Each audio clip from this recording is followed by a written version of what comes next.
When we sell a lot, I mean, probably our biggest seller, we do a lot of old Broncos. We build and develop old Broncos, Jeeps, Those are always neat. You CJs. see them driving around on the streets. And they are fun, and they're fun, especially with cruising the coast here. It's such a great place so y'all to be. Are like exhibit, and you're just pimping people's rides. Yeah. Come check this out. Yeah, and that's one of the things I loved about this place is coming here and seeing cruising the coast and being a car enthusiast, and you see tens of thousands of people coming to a small place. It is pretty neat. It's incredible. And growing up, again, one of those things that you take for granted. And then whenever I move back home from school, I see these people rolling in, and I'm just like, man, this is something that you really got to grasp and take a hold. I mean, you got to capitalize on what's there already, And if I'm not that big of a car enthusiast, but I know that it brings in revenue for the coast, and any kind of publicity is good publicity. What got you started in like the love for cars? Like, how were you a little kid? I mean, was your first car? I mean, not really. So when I grew up like very, very small middle class. Never had any, hand me down cars.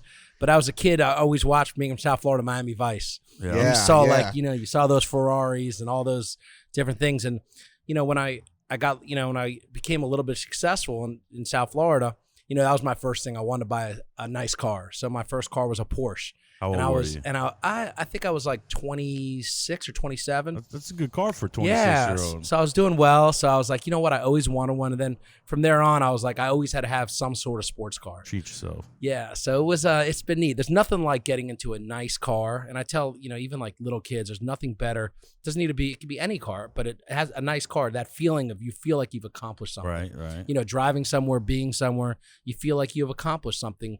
Being in a car. So it's just something that I've always loved. So do you still have that car? So it's funny. So the year I graduated high school was in 1991, and the car on my wall was a Ferrari Testarossa. So I'd say about 6 years back, I was at an auction in Dallas, Mecum auction, and like the exact car that was on my wall was at that auction.